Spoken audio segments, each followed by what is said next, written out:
watch this over afterwards, which is great. So I want to talk about the insane drama at Formula One in Australia this weekend. It was insanity what I saw. Number one, the Williams team. So if anybody doesn't know, or you're sort of catching up, right? Basically, James Vowles, the main guy, Alex Albon, his driver, crashes the car, causes a €500,000, €500,000 of damage to the car, ridden off. He takes Logan Sargent, his teammate, out of his car and puts Alex Albon in Logan Sargent's car. Insanity. He's saying, oh, even in an interview, he's saying, oh, well, look, that's good for views. It's all right for a point. We're trying to score a point. That's total not a rubbish talk. Because at the end of the day, he needs to up his standards here. He needs to be focusing on winning championships, winning races, or other way around. But first things first, win races, then championships, not cause a scene and cause a sandwich in between his drivers. And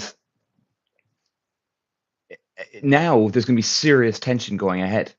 And I'm immune to snake poison, Sanny. Okay. Okay. Fair enough, Sankey. And the thing is,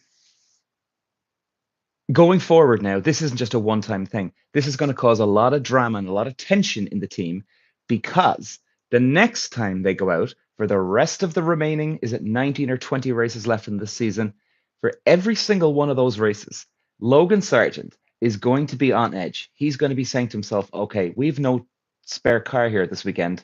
What's going to happen? If your man shunts the car, does that mean it's over? I'm done?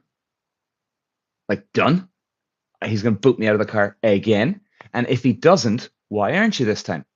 It wouldn't make sense. It wouldn't make any sense in the world why he wouldn't keep going now with what he's doing. But it's complete and utter insanity, because now everybody's going to be bitching about the other side of the pit garage, right? They're going to be bitching about Alex Albon. Alex Albon's team are going to be bitching about him, because each team get an engineer, mechanics, each corner of the car, everything. So there's going to be two teams now in the one team, and they're going to be absolutely annihilating each other, bitching wise, gossip wise. I know racing, I've been around, done this.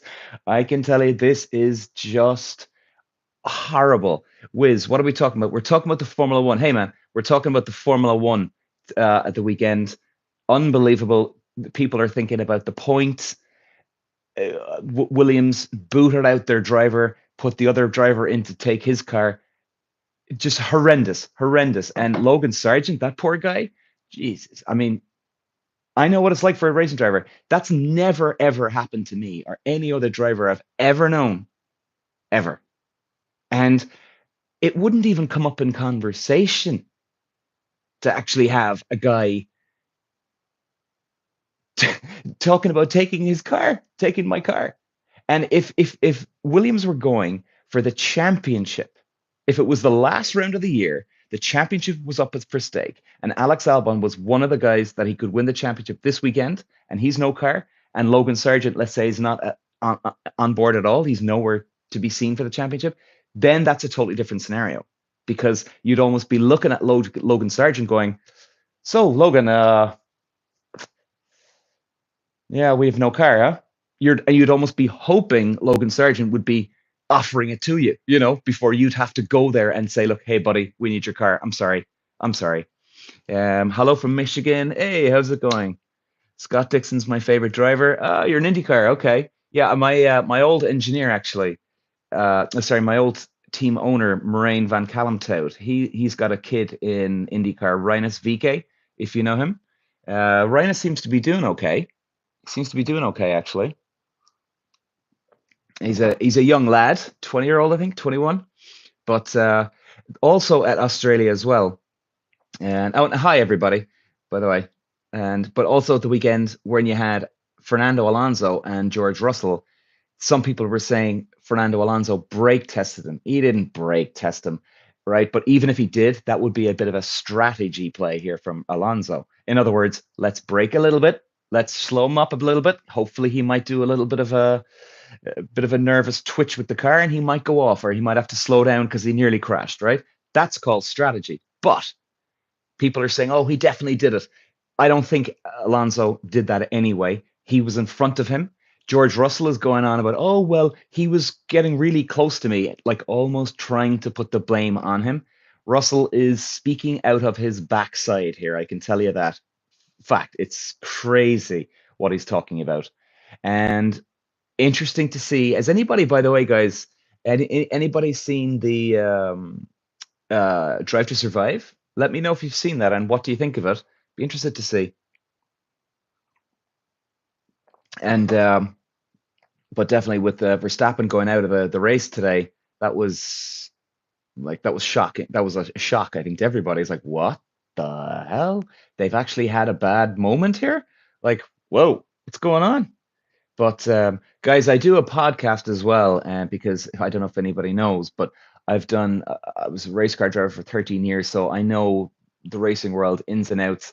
I'm trying to be useful on my podcast, whereas I'm trying to give people the ins and outs. I'm calling bullshit on things, whereas no, that's not on.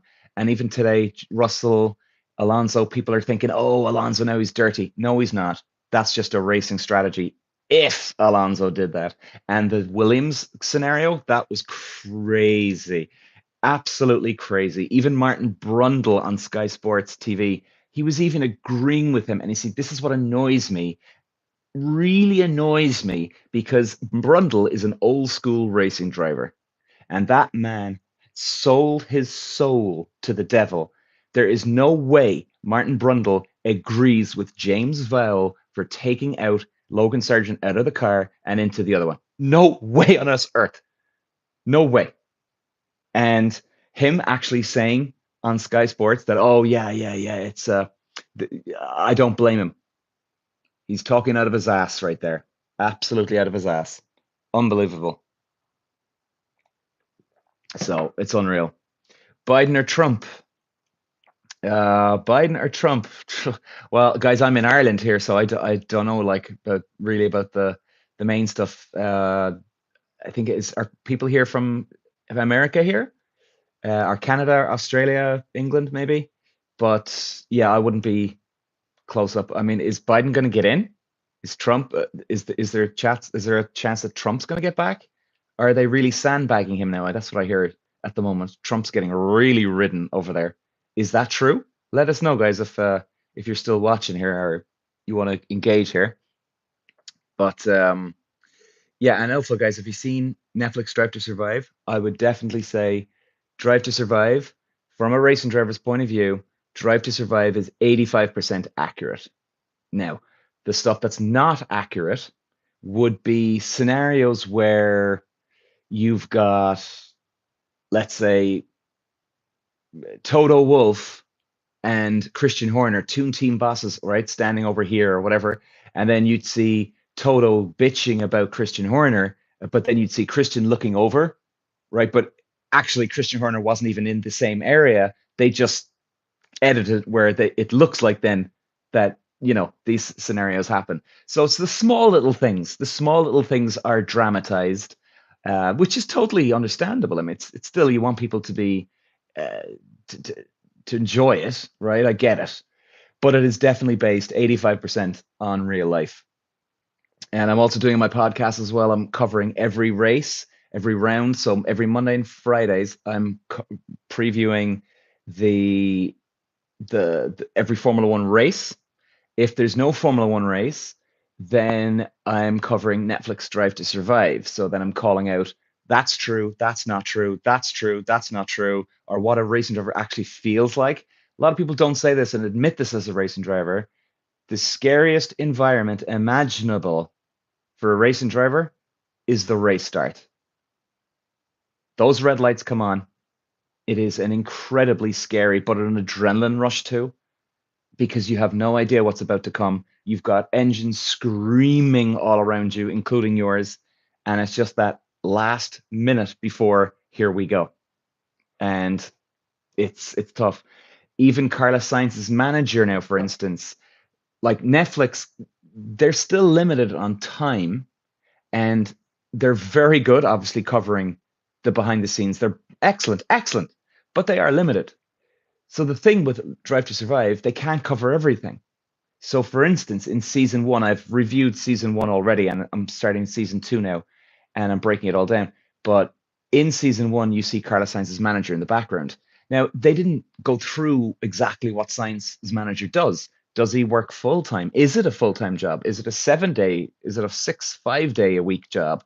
How much does he get paid? What kind of percentage he gets? And what are the ins and outs? Is there a difference between agent, manager? Are they the both? Are they the same thing or not? What's the difference? So I try and just break it all down that way. Butterfield 11. I'm Russian. How make Discord service to avoid ever banning you? Banning.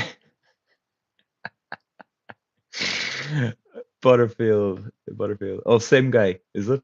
Are you from Oregon State? Are your second name Thomas? No, absolutely not. So anyway, guys, any questions before I might head off here?